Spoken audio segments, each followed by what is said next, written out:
So welcome again, everyone, to Live with the Louhs, and so happy that you're all taking the time to either listen to this show live or if you're downloading tonight's podcast. We thank you so much for taking the time to really grow in your walk of faith. I know Roxanne and I, our dream was when we first started to launch this show years ago now, probably about 4 or 5 years ago, the hope was that we would just kind of give you a little break throughout your week to kind of give you some practical ways to guide you in your walk of faith. And that's what our intent has been. And tonight's show is no different. We have a dear friend of ours, Kari Kampakis, who is no stranger to our show. We've interviewed her on countless occasions here because she's just that amazing. And we are, I have to tell you, very selective in who we like to interview. And Kari is just an amazing person who's going to have a wealth of knowledge for all of you as parents in general. But before I talk a little bit about her and really reintroduce her to all of you, we do invite you also to just leave a comment or a thought. You can call us at 1-855-237-2346. That's 1-855-237-2346. We're also simultaneously broadcasting tonight's show on the Louhs Facebook page. So if you're on Facebook, you could definitely go to the Louhs page and you can subscribe to our page. It's very simple to do that. And then listen to our show and leave a comment in the comment line if you'd like, or a question. And also Ancient Faith is broadcasting this show on their YouTube channel. And again, there's already people in the chat room there. So definitely leave a comment or a question. And we'll definitely get to it during the show. But you know, one of my blessings as a dad is being a father to a daughter named Gabriella. And we have, she is 16 going on 40 in many ways, but she's an extraordinary young person. But I tell you, like many parents, you know, they don't really give you a manual on how to raise our children, especially in today's world, and it's so different. And yes, there are the verses from the Bible that we can quote about how the Bible talks about training up your child in the ways of the Lord, and how we should impart on them the wisdom from the scriptures, and that's all very much at the cornerstone of what we believe. But there's also the day-to-day stuff of just dealing with a complex world, and especially for young women today who are being impacted by so many different influences and temptations that are coming their way. And so who better to talk to about this than our own dear friend, Kari Kampakis, who has a brand new book. Actually, it's entitled this, which I love this title, by the way, Kari. It's called, Is Your Daughter Ready? 10 Ways to Empower Your Girl for an Age of New Challenges. And I love that that question of, is your daughter ready? Because whether or not they are ready, something is coming towards them, and it's the need to prepare ourselves. And so, Kari, first and foremost, we always love having you here. I know Roxanne and I enjoy your company so much. Welcome, and thanks so much for taking the time to be with us here on Live with the Louhs. Oh, thank you so much for having me. Yeah, the two of you are always an easy yes. I love being with you. Thank you. We love it. So let's just talk at the very beginning. I know before the show we were talking about how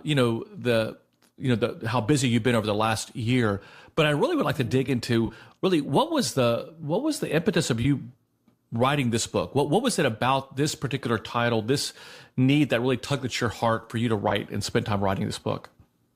Yes, that's a great question. You know, when I look at my books and the things that I write, it always parallels with my journey as a mom.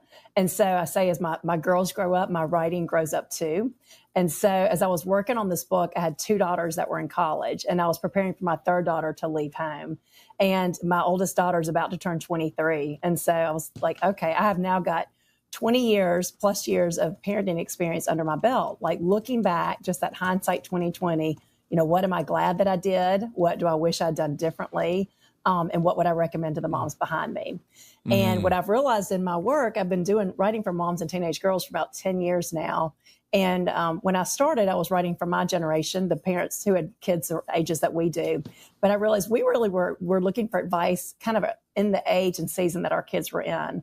But what I've found recently is that in recent years, I would say my fastest growing audience is really young moms. And they were moms with 6-year-olds, and they're reading Love Her Well, which is about raising a teenage daughter. And so they're so hungry and proactive, like wanting to think ahead and be ready for what's down the pipeline for their daughter or for their son. It's a different mentality.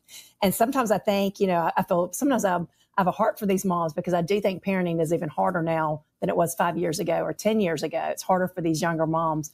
But then I think, you know, but God has also equipped them. Like they're not just surviving the season they're in. They're also thinking ahead, and they're wanting to be intentional and proactive about the years ahead. So I really wanted something. I think there are so many voices and distractions that moms have to juggle. And I wanted something to give them like, okay, these are the 10 things that I think are most important for you to focus on. And when my kids were little, somebody told me, you have 18 years to pack your child's suitcase. You have 18 years to pack the suitcase they're going to carry through life. So what are you putting in that suitcase? And that just always stuck with me. So I wanted to give them, 10 things, like 10 essentials. If I had to tell you just 10 things that are worth your time, worth your attention and your focus, what would those be? And that was the beginning of this book. That is just such a great topic, because we do think about that as even as they enter high school, they enter college, because it kind of feels like by that junior year, you sort of already lost that ability to parent, and you become a bit more of a guide, sort of step in this other chair and like, did I teach her everything? Once they start driving, they're really like kind of teaching you to let go. Because in that college space or in that young adulthood space, you are fully, having to let go and just become sort of consultant to them, as a wise couple once said to us, you're just their consultant now. You are no longer the parent. And so, trying to think, even if she's going off and she's doing something on the weekend, I think to myself, did I teach her everything she needs to be discerning, to be guided by the principles we want her to be guided by, to know how to handle, the situations, not just, traditional peer pressure, but just, does she have the confidence to choose her values over her situation? And, those are really fundamentally difficult concepts. And I think, and I'm so excited to read this book. I'm wondering, I'm sure it's woven all throughout, but their confidence, right? I mean, I really feel like that's something that girls struggle with. I mean, all young people struggle with, I should say. But there's a lot of pressure and themes in our society that affects their confidence. And then that, if you don't have good confidence, how do you stand well in choosing those values over what the situation would sort of caused you to kind of cave so that you could be accepted. And I feel like that's the, fundamental battle. And I'd love your thoughts on sort of this confidence piece for girls. Yes. Oh, I agree 100%. And I've heard it said, like even in youth ministry, I've heard it said that a lot of times I don't want to say the blind spot, sometimes the problem point for boys tends to be kind of arrogance or pride, whereas the problem spot for girls often is insecurity. And so I think there's so much truth to that. And I think you can take the most amazing girl, and when you listen to her self-talk or what she's saying to herself, they just always struggle. And I've even told my husband, like, it is interesting because we live in an age of extremes, because then there are girls who have confidence in this day and age, but it's really narcissistic confidence. And it's not from God, and even I hear stories from my girls in college and things that they were hearing during rush and things that the rushies were saying. I'm like, you would think they'd have a little bit more humility. And so it's like, we want our girls to have confidence, but not worldly confidence. We want them to have that humble confidence from God. And, that's a lifelong journey, but I agree. And I think that, one thing that I talk a lot about in this book is relationships. And, confidence matters because you've got to have the confidence to choose the right relationships and not settle for the wrong ones, and to withstand those lonely seasons that we all go through sometimes. And then also I talk a lot about purpose in this book. And I think that can do a lot in building our daughter or our son's confidence, is just really helping them see that, you are here for a purpose and nothing about you is a mistake. I think that's so important, Kari. And I'm sorry to interrupt. I just wanted to make, I really thought that issue of purpose, because I know in our own, whether it be through confession or whether it be even in conversations with adults, I think one of the things that the Christian church has to do really a better job of, I think that is reminding people that there is a purpose that we have, that we are called to fulfill. I think we talk a great deal about, how we should live and what's right and what's wrong. And that's obviously part of that, and obviously that relationship with Christ, but the vertical relationship with Him should shape our horizontal relationship with a purpose. In other words, the vertical should shape that horizontal. It shouldn't just simply stay vertical. And I just love that you were sharing that, because I think for every person, whether it be a girl, a boy, a parent, is knowing that, hey, we have a purpose to fulfill, and God's expecting us and yearning for us to do just that. Let me ask you this, and maybe this can build upon what you were just sharing. Obviously, I think that we're in the same generation. I'm I think I may be a little bit older than both of you, but that's a whole other story. But having said that, what do you think to someone who's to a husband that's tuning in tonight?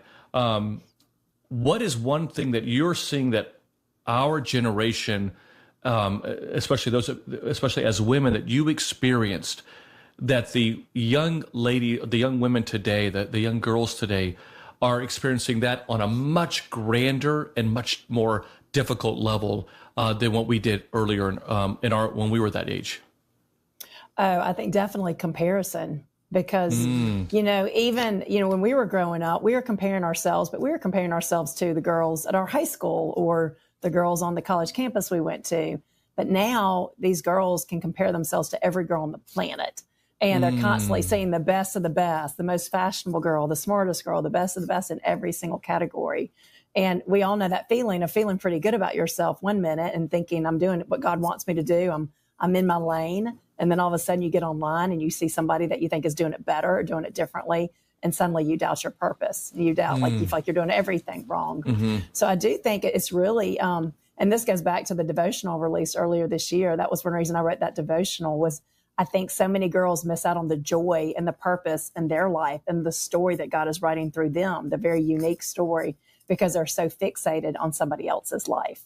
And, we all can fall in that trap of just, being in comparison mode and being so focused on somebody else's life that we're totally missing the joy and God's presence in our life. And it's a battle. And I think that is something we need to talk about more in the church, is that it's just because we're Christians and we read our Bible, it doesn't make it easier. It's a struggle. And so we've got to really, train ourselves to just focus on, what is God calling me to do? What has he gifted me to do? And I also tell moms, I heard this a while back, that, in the real world, nobody excels at 8 different things. Like, our kids are expected to excel at 8 subjects of school and to be the best at basketball. And they're expected to be the best, to be a superstar at everything they attempt. But in the real world, that's not realistic. We all have things, 1 or 2 or 3 areas that we are really, better in than the average person, and we specialize there. And I think it's so important for our kids to know that. I talk to so many parents they might have one child who's a genius and another child who struggles in school. And it's hard for those kids who struggle to realize that God has great plans for you. And, a lot of talents can't be measured in school. They can't be measured in traditional ways, but they have, there's so many opportunities for them as well. And so, I think of this recently. I was talking to my oldest daughter who just graduated from college, and one of her best friends from high school has always loved drones. Like, she is just a drone fanatic. She's been making videos for years. I think she majored in marketing at Auburn. Well, my daughter was just telling me that she just got a job with this great company. It's this huge construction company here in Birmingham, and she's doing drone videos for their new construction sites. Wow. And I thought, that is such a cool example of how this passion, just really tuning into those passions that God gives us, that there's a purpose. And it's not a mistake, or it's not just an accident that we love something or have a heart for something, that's really worth tuning into and investing in and saying, well, I don't know how God is going to use this, but I do think it's part of my story. And I think there's a level of, surrendering, and I'd love to get both of your input on this, but there's a level of surrendering as parents, because unfortunately they are being judged by what would be the institutions that oftentimes that do make decisions on their future. Obviously academics. When you're seeing your children stressing out so much. I don't remember ever. I mean, I wasn't a great student, but I wasn't a poor student either. But the amount of stress on them to perform academically, it's like we have become so focused on this one area of their life, and we're not minimizing the academics, but sometimes we're just focusing so much on that we're not really developing the whole person. And and I totally agree. I think what purpose is also is an area that I think we need to work on, and it's also seeing themselves in relationship to Christ. I mean, like how their relationship with Christ, what is his involvement in our life? Because we can do all these other things that we're working at, whether it be academics and SATs and, look this way or dress this way. But at the end of the day, Christ says that he doesn't just need us to believe him. He wants us to follow him. He says, take up your cross and follow me. And that's the expectation that he has for us. But we don't get that. And I think sometimes the institutions that really could help us with that. I would argue the academic institutions especially are struggling to do that. What do you think on that, Roxanne? I mean, yeah, and I'd love your thoughts on this, Kari, but I think one of the things, key challenges, I think, is my daughter ready? I look at youth across the board and I see a lot of really ambitious, stressed out, trying to reach that next milestone of achievement of whatever that is. And I don't see a lot of character development, working on the things that make them healthy and whole, integrity, generosity, compassion, for your neighbor. If you think about Christ saying, the two most important things is love me and love your neighbor. I don't always see this sort of inclusivity and this sort of like seeing that person and assigning value to this person. It's like, everyone's so caught up in their own milestones and own competitiveness and I'm just not seeing this kind of character development that I felt like it was once. I don't know if it was more natural or there was more space for it or it was more valued. I can't really quite figure out where the drop off happened, but I'd love your thoughts on that as you thought about, is my daughter ready? Is this one of those pieces of that, is this one of those 10, this character development? Oh, definitely. I have a whole chapter on integrity, actually. And I agree 100%. And I think a lot of it depends on how we are responding as parents and what we are getting anxious and stressed out over. And I actually share a story in the book that, you have 4 daughters, you have 4 different skill sets and all kinds of different strengths. But, we had one daughter that she makes great grades because she is a hard worker, but she always struggled on the standardized test. And so she took that ACT test. I can't tell you how many times, because she was trying to get her score up, working so hard. And we would tell her, like, it's okay. Like, you just do your best. She was doing the tutors. She was doing everything she could on top of an already stressful junior year because she was taking advanced classes. And it was a struggle for her. And we would tell her, I was like, I would much rather you have a high GPA. Like, that shows your work ethic versus I know kids who don't have a high GPA, but they can ace the standardized tests just because they're naturally smart, but they don't apply themselves. So I was like, your work ethic is going to take you so far, regardless of your grades. But anyway, she was trying to get that score up. And then there was one night she was studying and she just burst into tears. And she was so worried because she was worried that her ACT wasn't going to be high enough to get into this college that she had her eye on. And I'll be honest, like in my heart, I was worried too. Like I've been signing her up for all these tutors. And I was worried too. But my husband and I just saw her fall apart because she was so stressed from school, so stressed from this. And so I just realized like God wants me to lighten her load. Like she is already burdening herself. And so we told her, I was like, you know what? We are not worried about you. You are one of those kids. You are going to land on your feet. God has a great plan for your life. He's going to open the doors that need to be open. And so we're not worried and we don't want you to worry either. And he gave me the words because that would not always be my response. There was part of me that wanted to sign her up for more tutors and to put more of a load on her because she had just gotten her score back and it was the same as the 2 times before. But I knew that wasn't what she needed. And when I saw the relief on her face, it was such a lesson to me that I'm like, my child's health is more important than anything else. My dad told me the 2 most important things is their relationship with God and their health. And so I really took that to heart that night. But then the irony of the situation was that, we took that pressure off. She ended up getting into that college first round. And then guess what? She decided not to go there. She went to a totally different school. Wow. And I just laughed at myself because I'm like, thank you, God, that I did not stress her out for no reason, make her, extremely hard junior year, even worse by putting more tutors and more pressure on her. But the old me might have done that. 10 years ago, I probably was that parent because I was so focused on numbers and you got to have the score to reach this goal. But it really does come down to trusting God and realizing like, okay, if this doesn't work out, if you're doing your best, there's not anything else you can do beyond that. But he's going to open the doors that need to be open and trusting him that if plan A doesn't work out, there's going to be another plan in place. But that was beautiful because, what you also did in that moment is she felt seen and heard and understood. And then also you valued the peace. Like it's important to rest in the peace of the Holy Spirit. And I think, because you could do that, she could do that. Right. And so how often, these moments are translating a value, they're literally translating something that I think our kids are borrowing those moments from us all the time and going, what matters? You know, had we done more tutoring or done more, well, you got to get it. And we got, you know, they're never learning to sort of value the peace of the Holy Spirit and trust in Christ in that moment, that he's got this whole thing literally planned out for you. He already knows you're not even going to go there. Right. So, you know, exactly. And what a beautiful thing to have given her. And I think for the character, you know, there's so many fundamental aspects of character that they get from those moments like that. Yes. And I mean, even relationship with parents, you know, I don't know if you feel like that has shifted too, you know, how close some parents are. You know, you've got really invested, overly enmeshed, you know, parents with kids. And then you've got parents who I've found are just completely hands off, you know, at the very moment where they're needed to be present, to pick up on these things, to see these things, to come alongside and walk alongside their kids and help them be discerning. And, you know, how important do you think a strong relationship, you know, through adolescence into young adulthood is with your kids who feel like they're already raised, but, you know, that presence, how important is that strong relationship during these years? Yeah. Oh, I think it's so important. And it's, you know, it's really important. And one mistake I made is, especially as my kids grew up and they're getting to be 15, 16, and I'm calculating in my head, they're about to leave home, that sometimes I would just try to make that relationship all about drilling in life lessons. Like, have I taught her this? And, you know, what I realized was I was making their suitcase heavy, you know, and I'm like, if I keep doing this, I might not have a relationship because they are going to be like, let me get out of this house and I'm leaving that suitcase behind, you know?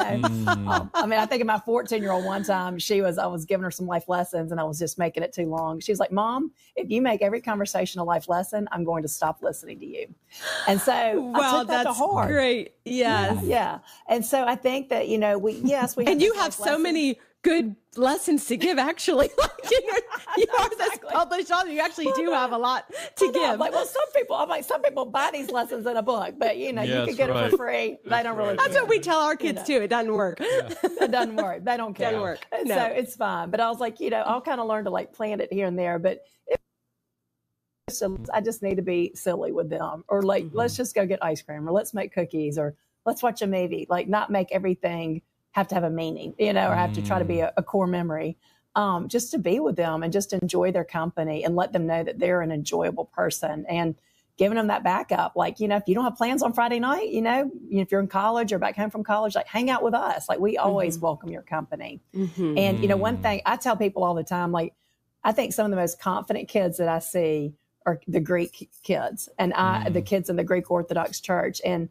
I truly think it's because they have that security system. They do life with their cousins and their grandparents, and especially grandparents. They're so good at taking that pressure off and understanding what matters. And I was in church recently, and I saw this little boy. He was probably 10 years old, and he came down the steps from communion, and he stopped and he turned around and he helped his grandmother down the steps. And I'm like, you know, where I am now, you know, on the other side of 50, I realize how crucial that is. I'm like, that kid is going to be a great young adult. You know, he's going to be a great man. Great husband, great father. Yes, great father, great husband. I'm like, nobody had to coach him and tell him to do that. Like, that is just who he is. It's how he's been raised. And it is interesting. I think that people get so fixated on grades and resumes. And yes, that can open doors. But I will say this, seeing my daughter graduate from college, seeing these kids now as they're interviewing for jobs, applying for really competitive graduate school, PT school, all of this, it's very interesting to me that, you know, talent is not enough, that the kids who are really getting opportunities are the ones who have character, the ones who interview well, who are great people. I'm like, I just don't think, I'm like, you wish you could go tell these middle schoolers that, like, this matters. Like, there's going to be a lot of people qualified for any job or any opportunity out there. But if you develop this character and these qualities of just being a great human being, it's really going to give you a leg up. Exactly. Kari, let me ask you, you know, when you look at, you know, the struggles that so many of the young girls are facing, you know, sometimes too, they're just obviously, you know, hormonal changes as well. There's just them trying to, like with boys as well. There was this viral video that, I don't know if you've seen it, of a parent, of a husband and wife walking into the room of walking towards their daughter's room, and then all of a sudden, in slow motion, the father and the mother or the parents are running back the other way as the daughter's like has a very sour face, and I'm thinking, like, not today. Yeah, not today. So I mean, I guess, you know, to the parent that is, sees that, because we all, I mean, I'm sure I was the same way as a child, or as a teenager for sure. I mean, what do you tell a parent in those moments where, they are harsh, they can be short.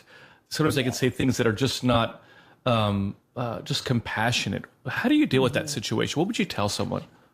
Yeah, and I think there's two sides to that, because obviously I think we can't take things personally. We have to give them some grace and understand they do have, their lives are hard. They have hormones going on.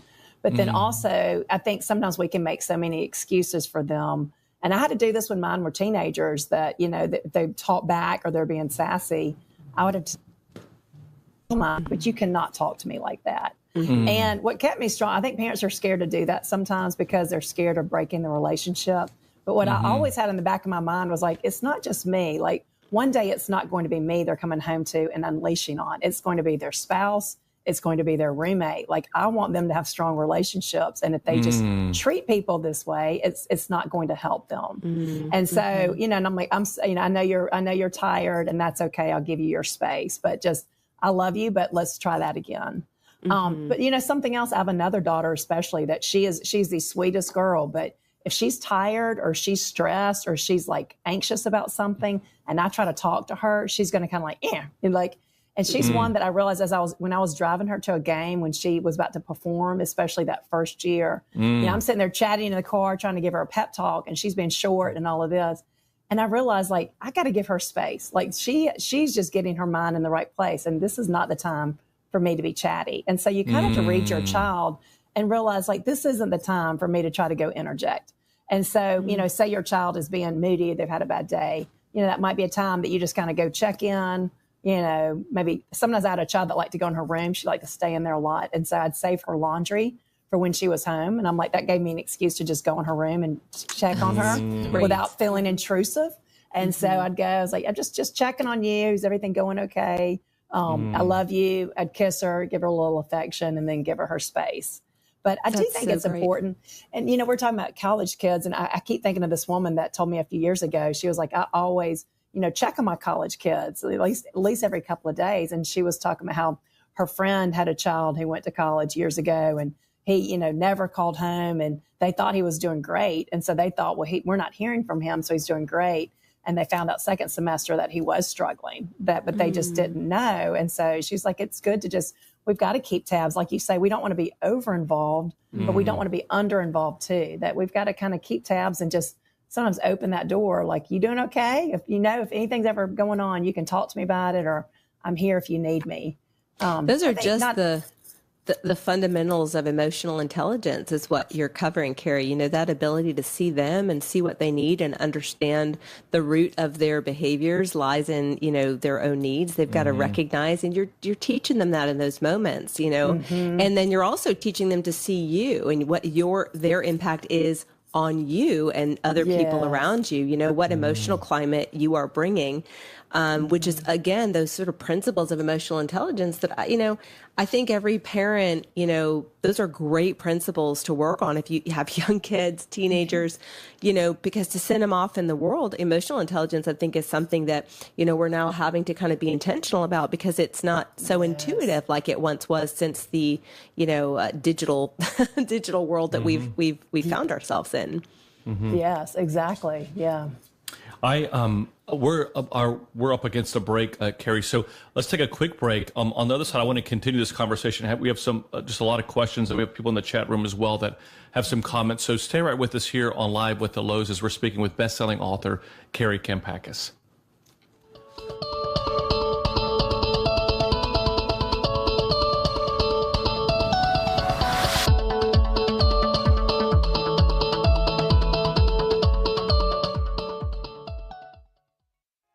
During his darkest moments on the cross, Jesus uttered 7 statements. His words offer us principles to live by, lessons of hope, peace, and comfort. I'm Dr. Roxanne Lowe. And I'm Father Nicholas Lowe. And our new book, 6 Hours, 7 Lessons, is all about how Christ's light transcends our darkness. Christ's final words have the power to bring us into the light of his love and protection. providing wisdom and direction to follow when we face our own dark seasons. Get your copy today by going to store.ancientfaith.com. That's store.ancientfaith.com.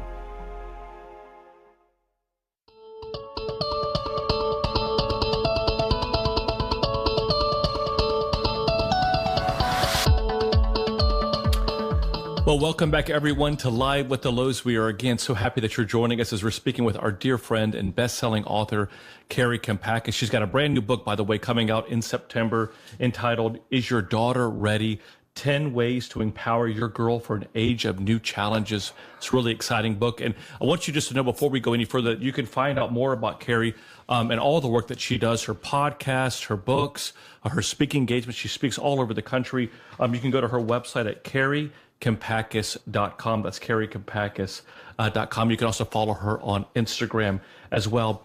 Kari, I think one of the things that I've always kind of, just as a girl dad, I think I try to be at least a girl dad, You're getting at least that's what my daughter tells me that I need to be, is a girl dad. So, but I think that one of the things that, there's so many struggles with friendships and really discernment. One of the church fathers, St. John Climacus, he says that one of the chief virtues that we are to have as Christians is discernment, and how important that must be when we're talking about our friends and in relationships. And how would you guide us? I mean, how would you guide parents that, in wanting to find out about who your children's friends are, and also the conversation of dating and relationships? How do you navigate that topic?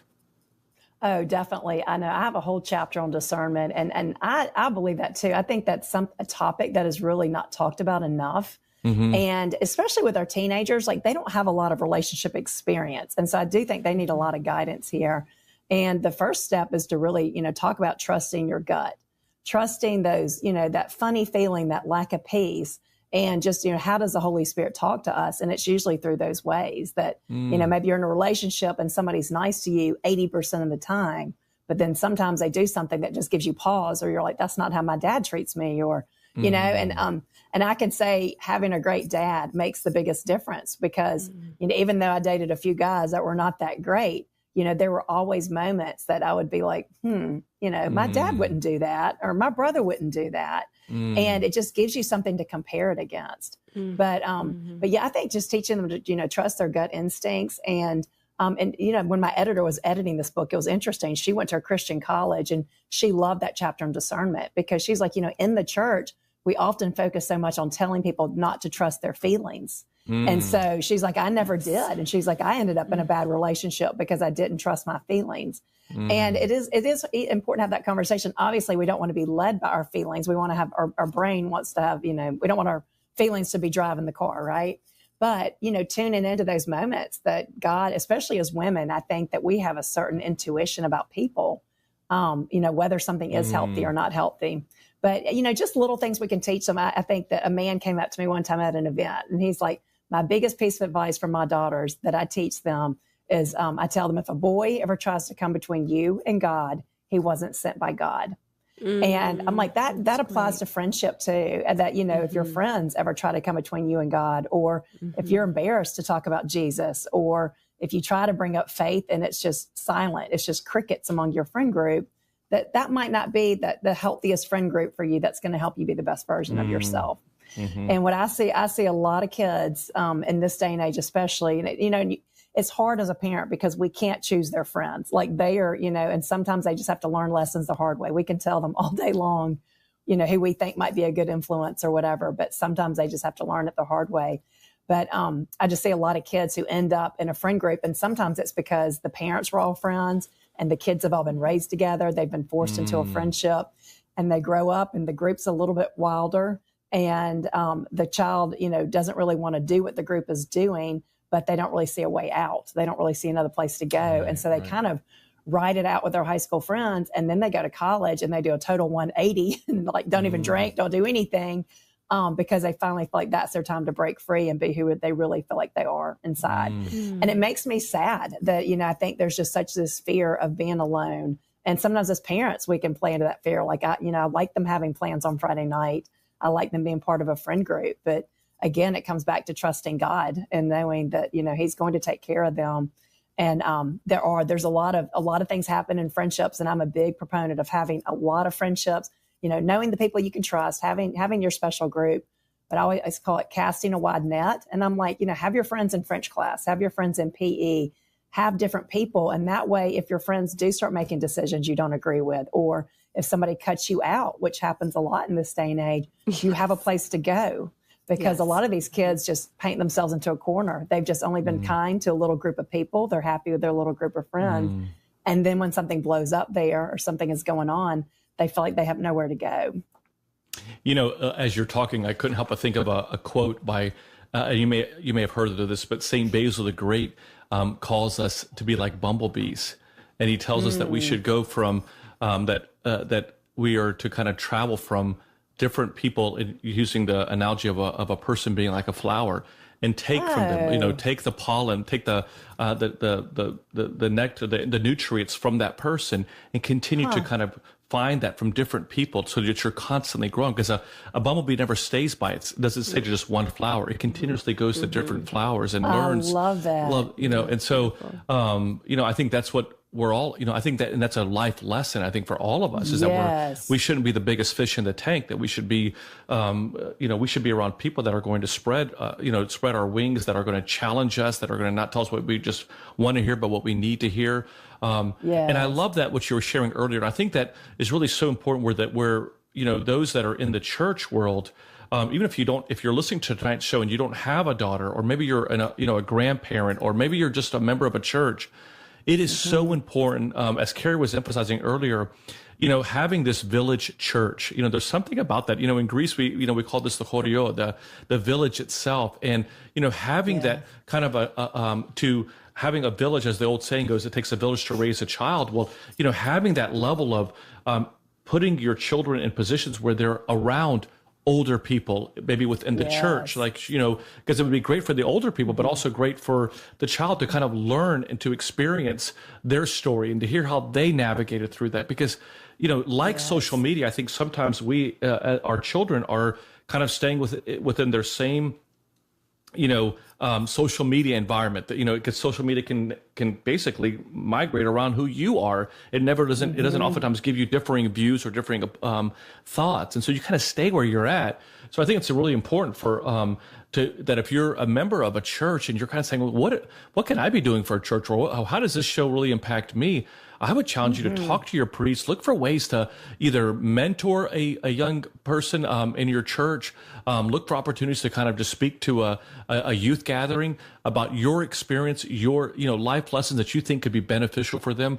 But I think that's where the village of the church can be very beneficial to what you're sharing, Kari, because I think it's so powerful about having the right people in your life. Yes. absolutely. Kari, you talk a lot about sort of moving from sort of control and parenting more to just this sort of idea of influence, and I think for a relationship to be able to exert influence, it has to be strong, it has to be good. It's said that we take the values from somebody that we, have a positive sentiment toward, and so I'd love for you to really speak to parents in this moment that, how do parents sort of grow that relationship with their kids so that they will be able to kind of continue this influence into young adulthood? Yes. And that's something I'm still figuring out. But I heard that years ago, that as your child gets older, you go from a position of power to a position of influence. And, as y'all know, especially in a lot of states, but when they turn 18, they are legal adults. Like, we can't even see their health records, I couldn't access my son's prescription record at Walgreens anymore. All of a sudden, I had no access. Exactly. It's crazy. And so, we really do go to that position of influence. But, I sometimes get emails, and I'm sure y'all might have gotten these kind of emails too. And I totally get it. But I think one of the hardest seasons of parenting for a lot of parents is that college age and right out of college, especially when they see their child is making different decisions and they want them to make. And I will get a lot of emails like, my daughter was a perfect Christian girl until she went to college, and now she's not. And, one person, said something along the lines of like, how can I love her when it hurts to look at her? And it just hurt my heart. I know it hurt my heart. And I totally get the parent, the way they're feeling, and they want to go lecture the child. But I'm sitting there thinking that is just going to push her away, like that you're going to lose your influence and your voice in her life because she doesn't have to listen to you. She's got other people she can go to now. And so I just think in those situations, it's really important for us to just, if you do think a conversation is needed, like, I think if I was ever feeling that way toward my child, it's time for me to go sit with God and be like, get my heart in the right place before I ever say a word to my child. God, humble me. What is this my pride talking? Was it my pride that I thought I did such a good job raising her, and that's why she was this perfect little Christian girl? But, I just get my heart in the right place and really come at it from a place of love and wanting what is best for her long term, and not worrying about what people think or, worrying about, consequences, whatever. But I don't know. I just think as we, it might be, a psychologist told me this one time. She's like, when parents are struggling with their kids and kind of butting heads, she's like, sometimes I suggest that they just take a weekend trip somewhere, but don't talk about the issue. Like, talk about anything else but the issue. Right. Go hiking, watch movies, just basically work on that relationship. Yes. And I think as our kids see that we love them, no strings attached. It's not because they're good or because they pleased us, but we mean it when we say, this is the right thing, but we're going to be here if you fall. Like, we love you regardless, and helping them understand God's mercy. And the beauty of the church, especially the Greek Orthodox Church, is that, it's all about God's mercy. And we have so many saints that we can look at that they had a troubled past, or they were the wild child, but then what God did in their life once he came in and transformed their heart. And so I think as parents, sometimes we have to kind of step back and be like, okay, this is just a chapter in their story that, they might be on this path now, but even if they are making mistakes, God can still use that for good down the road. I just love that. I love the idea of going to get your own heart right as a parent. And, where is this even coming from? Is it fear? Is it pride? Is it worrying about what the neighbors think? What is this really? Right. Because to be able to sort of move into that relationship with any level of goodness, the kids can feel that, are you coming in as, to shame me or to judge me? And I have so many young people who say that to me, that they just feel shamed by parents, and there's this distance because every interaction they have with their parents about controlling or trying to shape a behavior, and they just shut down entirely and they stop sharing. And so that's we don't right. That's what we do. We lose them before we connect, and that's really the problem. Right. Let me ask you. I don't know. Maybe it's just me as I'm getting older, and I'll just own this one. But I look at the selection of clothes for at stores, and I'll go with my daughter sometimes shopping, or we'll want to go find something actually for Roxanne, and she'll say, well, come with me into this store, and I'll, and I feel like, I mean, obviously I know that, I grew up, I have two sisters, so I kind of get that. But when did the clothes get to be to the point where it's just so like nothing? I know. I mean, did I miss it? I mean, when we were growing up, baggy was in style. You'd wear your parachute pants. You'd have your, you'd have the big sweaters, the Maui and Sun sweater. I mean, now it's like, if it's not tight, if it's not showing a lot, it just, and I just worry about my daughter, because even if, you obviously don't want her to be objectified. That's an obvious thing. And you want to teach her about what living the life that Christ intended for you to live, and to recognize that he's created you, that this is a body that he's given to you on loan, that we're going to have to present this body back to him, and how we take care of that, and what we put on it. But, I feel so sorry for them, because I'm like, there's no off ramp. There's no like area where you're like, okay, well that's someone that you can look up to, that's kind of like, outside of the church, that is really kind of modeling that for us. And you just see, and you even see sometimes even in church. And again, I'm the firm believer, come as you are. We're a church. We want to welcome everyone, but I also want there to be a level of, would you go to visit your grandmother wearing that outfit? I mean, I don't know. And maybe that answer is yes. I don't know. I don't know. But maybe I'm too old school. But I just, it's like. It just breaks my heart. And I mean, and I think as moms, and Roxanne, I'm sure you can relate to this, like we are fighting such a hard culture just with the trends. I mean, like I think it was a couple of years ago, the naked dress trend came out. And I'm like, sometimes I see what the celebrities, the Beyonce, the new cover, and everybody's celebrating how beautiful she looks. And I'm like, this is terrible. Like, it would be so much prettier if she wore something that covered her up a little bit more. I mean, I don't know. I don't understand it. My father-in-law, they said when my sister-in-laws were growing up, he'd always say, you got to leave something to the imagination, like he's and I will say this for girls that, I understand the temptation for some of them to dress that way. I think sometimes girls don't understand the message it sends because they think, well, I feel good in this, or I've been working hard on my body. I want to show it off. Like they kind of can look at it in a different way. But, sometimes the boys or the people you're going to attract by dressing that way are sometimes the bottom of the barrel. If that's what it takes to get a date, or if that's what it takes to get a guy, like the people you're probably going to attract are not going to be the best ones. And also you're making yourself very replaceable because that makes you a dime a dozen. Any girl, there's a girl around the corner with a better body than you, who's going to be hotter than you, if that's all you got to offer. And I do think the more crazy the world gets in that sense, the girls who can dress beautifully but appropriately are going to stand out in a way that guys are probably going to be like, the right guy will be like, thank you, like finally. That's right. Right. That's Absolutely. right. That's right. Term.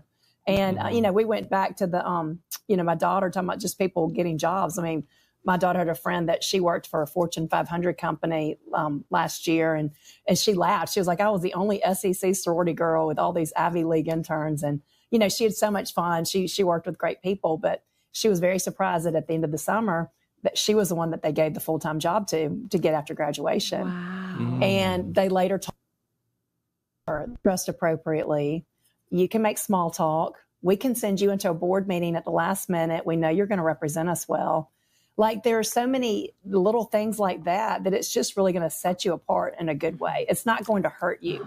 But I think that girls, like you said, they just don't see that role model. They don't see that example. And so, but it's hard. And I will say as parents, I have to spend a lot of time looking for clothes for my girls to find something that, doesn't look mom, that helps them feel like a teenager, but is also a little bit appropriate because it can be hard. Absolutely. To find. Yeah. There's a lot of back and forth with that. We've definitely, yes. And it's been a journey.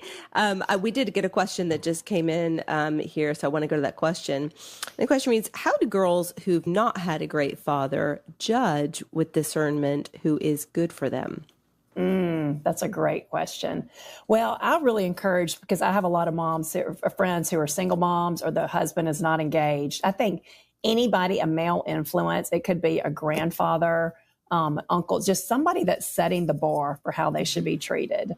And, I think just teaching girls. And one thing I always talk about, it's easier to talk about dating and who's good for you before your child is actually dating.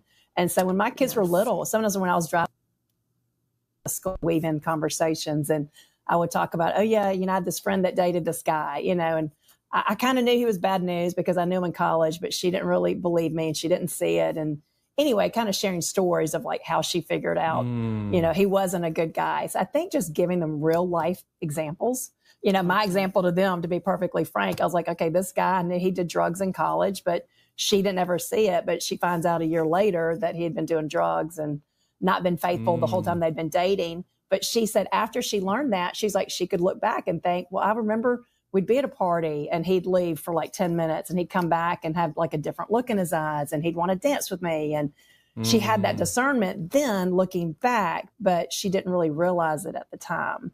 And I think that's what we're trying to teach these girls to tune into, is that, nobody's going to be perfect, but there should be a level of expectation of respect and just knowing how you should be treated. But again, like Father Nick, like you said, having people in the church that love your child. And I think the church is a perfect venue to do that makes them feel special. And, this past week, my daughter had a little extra time and she actually helped with the pastichal workshop, helping them make it. And it warmed my heart. We took her to church on Sunday and all these little Greek ladies were like, are you coming back this week? And they were so sweet to her and just loved on her. And it made me feel so good. So I think having the moms and the dads in the church, those the matriarch and patriarch figures to set the bar for to set the bar for don't ever settle for somebody that doesn't treat you well. And I love when guys will tell that to my girls, you make sure if you're dating somebody, you make sure that they got to meet me. I got to make sure that I approve. Like, I think girls need that. I tell all the girls of my church, I'm like, your dad is going to, if they have a father that's engaged, I'm like, your father will be the first test, but I'll be the ultimate test. So that's good. I love it. Yes. But let me ask you a question. I mean, let's go just a little bit older, perhaps young adult age.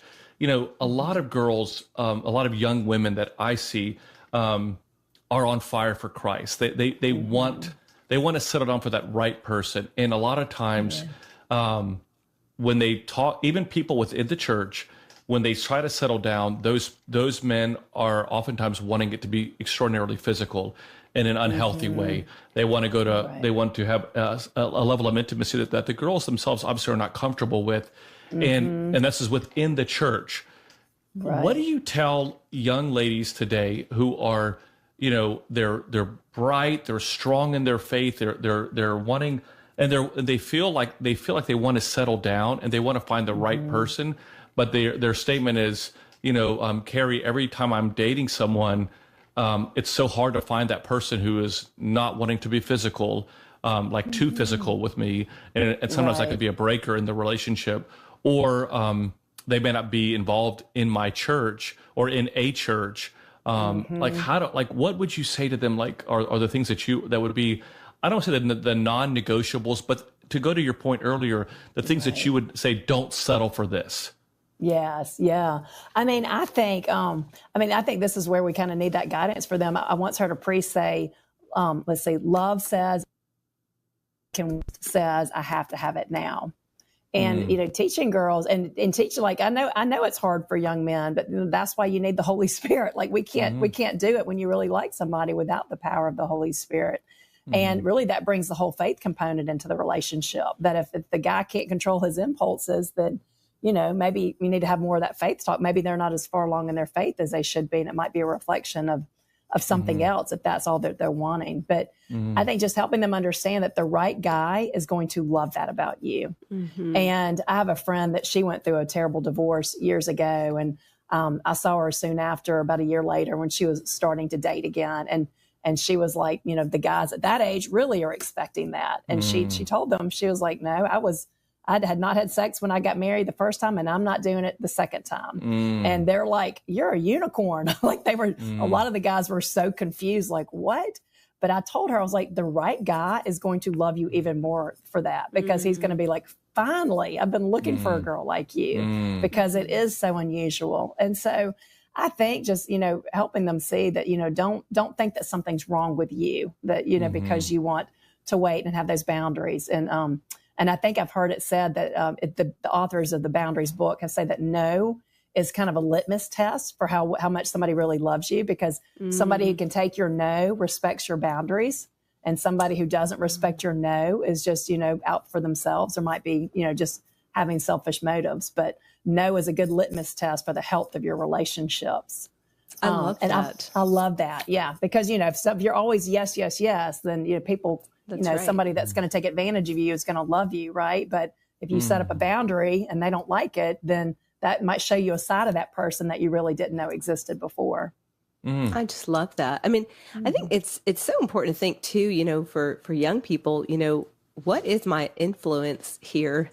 I think so often we are sort of acceptors of influence, but we're not always the ones stepping into that position of influence. And I think even in a moment like that, you are stepping into a moment of influence. And I think too often young females are not always thinking about themselves as leaders, of sort of exerting this influence. But we have tremendous influence. Everything we do is influencing people. I think I read some research last week that said even the most isolated person has the ability to affect some 10,000 people, to influence 10,000 people in their lifetime.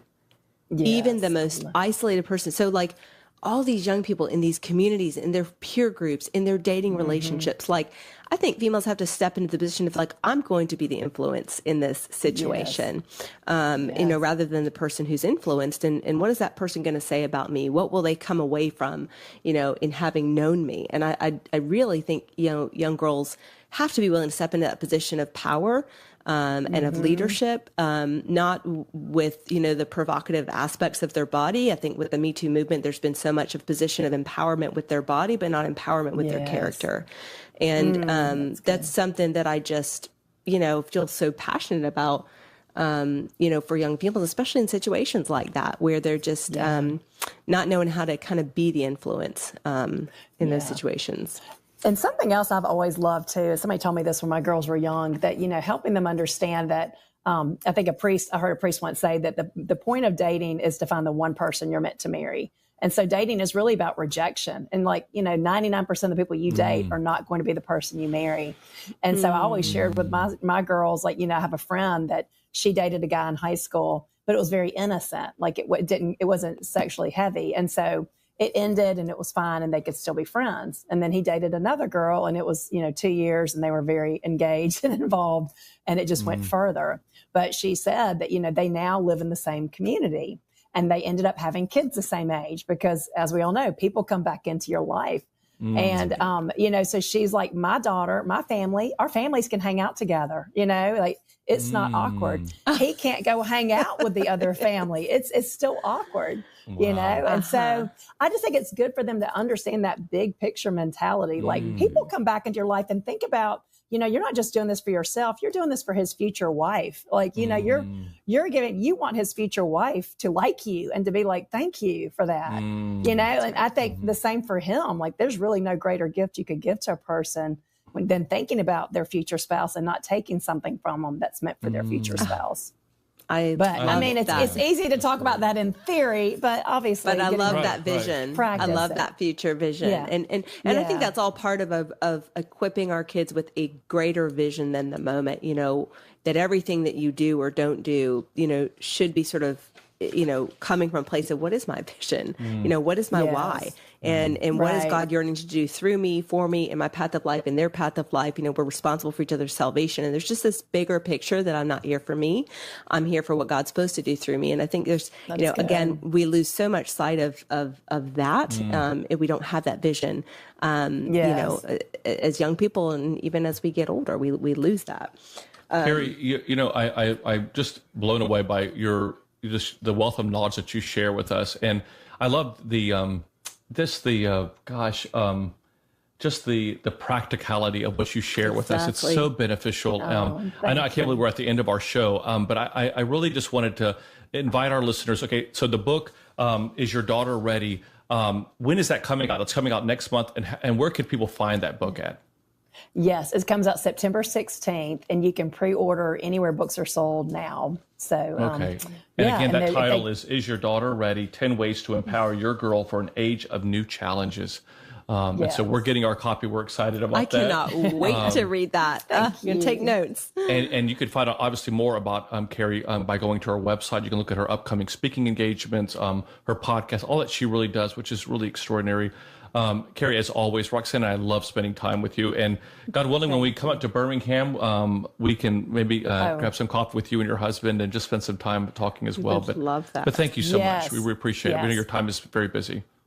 Oh, I loved it. Please come to Birmingham. It would be our treat. So thank you. And thanks to all of you for taking the time to be with us this evening. As always, we love hearing from you. So if you enjoyed tonight's show, definitely share it with your friends and family. And as always, we encourage you to also subscribe to the Louhs YouTube page, where we have all of our sermons archived over years and years of sermons, as well as videos that we send there. So if you haven't subscribed, go to the Louhs on YouTube.com and simply subscribe there. As always, everyone, next Tuesday we'll have a brand new show. We're going to be interviewing Father Evan Armatos on his brand new book.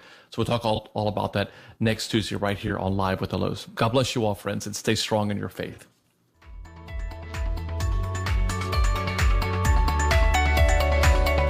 Father Nick and Dr. Roxanne are the authors of their books Renewing You, a priest, a psychologist, and a plan, and 6 Hours, 7 Lessons, How Christ's Light Transcends Our Darkness. which can be purchased at store.ancientfaith.com. Their daily inspirational messages can be found at thelouhs.com/subscribe. Be sure also to search for The Louhs on Facebook, Twitter, Instagram, and YouTube. Live with the Louhs is a listener-supported presentation of Ancient Faith Radio.